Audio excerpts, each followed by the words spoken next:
माननीय सभापति महोदय, जब मैं उस दिन अपना वक्तव्य दे रहा था तो समाप्त होते समय माननीय गृह मंत्री जी ने आदेश दिया था कि जो संख्या मैंने अप्रॉक्सीमेट बताई थी उसको थोड़ा सुधार कर दे। तो आज मैं बताना चाहता हूं, पिछले लोकसभा में सबसे बड़ी जीत असम की धुबरी सीट पर 10,12,476 वोट से हुई थी और जहां सबसे बड़ा डेमोग्राफिक चेंज हुआ है। परंतु इस सुधार के साथ मैं कुछ निखार या विकार भी बताना चाहता हूं। मैं बताना चाहता हूं, पिछला लोकसभा चुनाव एकमात्र चुनाव था भारत के इतिहास का जहां बांग्लादेश के अखबार में इनकी पार्टी के एक बड़े नेता ने, डेली स्टार अखबार का नाम है, जिसमें आर्टिकल लिखा जिसका नाम था मोदी हैज टू गो। मैं पूछना चाहता हूं कांग्रेस के नेताओं को, बांग्लादेश के अखबार में यह लिखने की आवश्यकता क्यों पड़ी मोदी हैज टू गो, और इसका और जीत का क्या कनेक्शन है, यह मैं प्रबुद्ध सांसदों के विवेक के ऊपर छोड़ता हूं। और मैं दूसरी बात कहना चाहता हूं, यह चिंता सिर्फ हमारी नहीं थी सभापति महोदय। मैं एक वाक्य कोट करना चाहता हूं और वाक्य है, the infiltration has become a disaster now. I have both the Bangladeshi and Indian voter list. This is a very serious matter. I would like to know when it would be discussed in the House. Sir आपको पता है किसने बोला था? ममता बनर्जी 4 अगस्त 2005 इसी भारत की संसद में बोला गया। अब बताइए, तब ये कहते थे और आज ये कर रहे हैं। इसे कहते हैं कि देख तेरे संसार की हालत क्या हो गई भगवान, कितना बदल गया इंसान।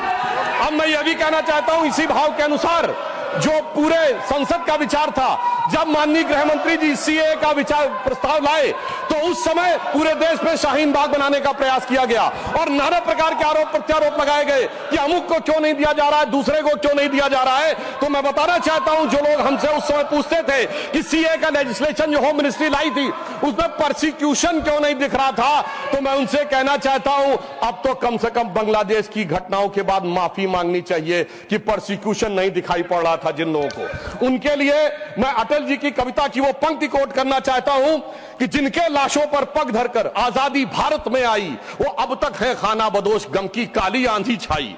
हिंदू के नाते उनका दुख कहने में तुम्हें लाज है आती, तो सीमा के उस पार चलो सभ्यता जहां कुचली जाती। मगर अफसोस की बात यह है सभापति जी, जब ये सीमा के पार जाते हैं तो क्राइम अगेंस्ट ह्यूमैनिटी शब्द गाजा के लिए लिखते हैं अपने ट्वीट में, बांग्लादेश के लिए नहीं लिखते हैं। उससे भी साफ समझ में आ जाता है कि सीमा के पार इनकी दृष्टि कहां और किस रूप में आती है। अब मैं यह भी बताना चाहता हूं, जो हमारे साथी ने कहा कि गृह मंत्रालय हस्तक्षेप कर रहा है किसी राज्य में, परंतु मैं बताना चाहता हूं गृह मंत्रालय ने हस्तक्षेप नहीं किया, राज्यों ने हस्तक्षेप किया है। गृह मंत्रालय में नागरिकता को लेकर कानून बनाना केवल केंद्र सरकार का अधिकार है और संबंधित मिनिस्ट्री है गृह मंत्रालय। और जब नागरिकता को लेकर सीए कानून बना तो एक नहीं अनेक राज्य विधानसभाओं ने उसके विरुद्ध प्रस्ताव पारित किया। तो अपने फैक्ट को चेक कर लें, यह गृह मंत्रालय में राज्यों का हस्तक्षेप था, विपक्षी राज्यों का, और इसी के साथ साथ संविधान के लिए भी बहुत बड़े खतरे की बात थी, क्योंकि केंद्र से पारित कानून के विरुद्ध कोई राज्य सरकार नहीं बोल सकती। हाँ, रही बात इसको जो इनके दिल में दर्द है कि एजेंसीज के कारण बहुत से नेता जेल में जा रहे हैं, तो मैं याद दिलाना चाहता हूं सभापति महोदय, जो हमारी सरकार पर आरोप लगाते हैं, तो जब सोनिया जी और राहुल जी पे केस दर्ज हुआ था, अक्टूबर 2013 था, दिल्ली हाईकोर्ट के द्वारा, हमारी सरकार नहीं थी। कनिमोझी राजा जी जेल गए थे 2011 में, हमारी सरकार नहीं थी। सुरेश कालमाणी जेल गए 2010 में, हमारी सरकार नहीं थी। शिबू सोरेन जेल गए 2006 में, हमारी सरकार नहीं थी। मधु कौड़ा जेल गए 2008 में, हमारी सरकार नहीं थी। मुलायम सिंह मायावती जी पे केस हुए 2004 में, हमारी सरकार नहीं थी।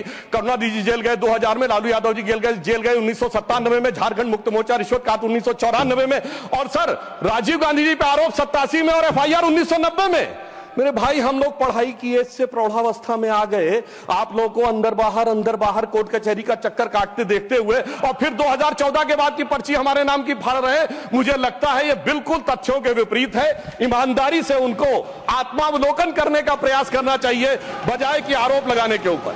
हाँ, एक बात मैं जरूर कहना चाहता हूं, गृह मंत्रालय ने एक बहुत बड़ा काम इस कार्यकाल में जानते क्या किया? इस देश को वास्तविक रूप में सेकुलर बना दिया, समग्र रूप से सेकुलर बना दिया। सर वो क्या था? 1976 में जब कॉन्स्टिट्यूशनल अमेंडमेंट करके सेकुलर वर्ड जोड़ा गया कॉन्स्टिट्यूशन में, तो कश्मीर की विधानसभा ने उसे एक्सेप्ट नहीं किया था।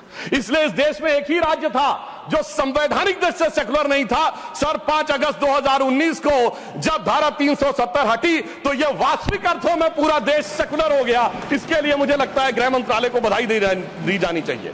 और एक और मैं बात कहना चाहता हूं सर, अभी विश्व का सबसे बड़ा आयोजन कुंभ मेला हुआ, इसके लिए उत्तर प्रदेश की सरकार की तो प्रशंसा की जा सकती है, इसमें कोई दो राय नहीं है, परंतु यह भी सत्य है सर, इतना बड़ा आयोजन हुआ और किसी प्रकार की कोई अप्रिय घटना, एक दुर्घटनावश होने वाली उस भगदड़ के अलावा क्या कोई गोली चली, कोई पटाखा फूटा, कोई सुरक्षा को लेकर अटैक हुआ? यदि यह नहीं हुआ तो मैं मानता हूं इसके लिए सुरक्षा एजेंसियों की सतर्कता और उसके लिए गृह मंत्रालय की जो सजगता थी वो भी बधाई का पात्र है।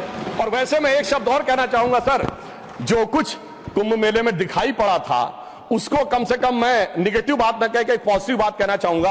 अनेक विदेश से लोग आए, 66 करोड़ लोग आए, लाखों लोग विदेश से आए, 73 देशों के राजनयिक आए, 100 से अधिक लोग आए और वो आकर यहां देखकर क्या चौंक जाते थे सभापति महोदय। कोई कहता था दुनिया में सब कुछ पैसे के लिए होता है, मार्क्स, तो कोई कहता था सब फिजिकल प्लेजर के लिए होता है, फ्रायड, तो कोई कहता था नेम एंड फेम के लिए होता है। परंतु जब हमारे यहां नागा सन्यासियों को देखते थे तो पश्चिम के लोग आके जानते कि वो चौंक जाते थे। उसे एक पंक्ति में कहूं कि वो सुख खोजे भौतिकता में, मदिरा में, मांस की बोटी में, ये भस्म रमाए अपने तन पर खुश हैं सिर्फ लंगोटी में। और सभापति महोदय, मार्क्स भी फेल, मैक्स वेबर भी फेल, फ्रायड भी फेल, कम से कम ये प्रेरणा देनी चाहिए भारतीय संस्कृति के बारे में। और परंतु कुछ लोगों को उसके बाद भी उसमें स्नान करने में समस्या नजर आई। तो मैं ईमानदारी से और विनम्रता से कहना चाहता हूं, सभी धर्मों की भावना का सम्मान होना चाहिए।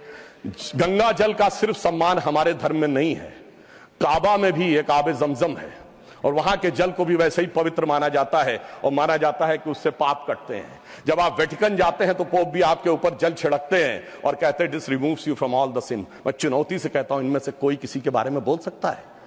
सबका सम्मान करिए परंतु सनातन का अपमान मत करिए। मैं मानता हूं कि इरेडिकेशन ऑफ सनातन धर्म आपका विचार है, परंतु उसे कम से कम अपने राजनीतिक वक्तव्यों में आप आने का प्रयास मत करिए। परंतु मैं एक बात और कहना चाहता हूं, अभी हमारे डीएमके के लोग डिलिमिटेशंस के बारे में बोल रहे थे, उनकी कंसर्न समझी जा सकती है, परंतु मैं सिर्फ एक बात कहूं सर, जनसंख्या का यदि उनको लगता है कि किसी जगह विचार बढ़ रहा है संख्या और किसी जगह नियंत्रित है, चूंकि उन्होंने नियंत्रित की है, तो सर ये सिर्फ ज्योग्राफी पर ही है कि सोसाइटी पर भी लागू होगा।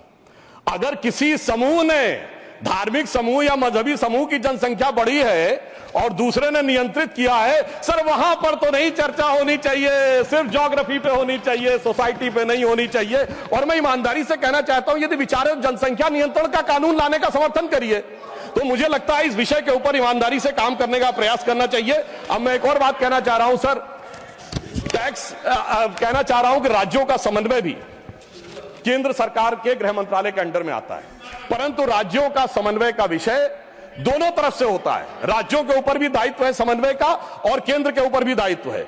इसीलिए मैं कहना चाहता हूं, परंतु जब ऐसी बातें उठती हैं कि किसी राज्य का कोई मंत्री कहता है कि टैक्स कलेक्शन वहां ज्यादा हो रहा है तो हमें अलग हो जाना चाहिए, तो किसी राज्य का मंत्री उत्तर भारत के किन्हीं राज्यों के लिए या बिहार के लिए आपत्तिजनक बातें कहना शुरू करता है, इससे राज्यों का जो समन्वय है वो गिरता है।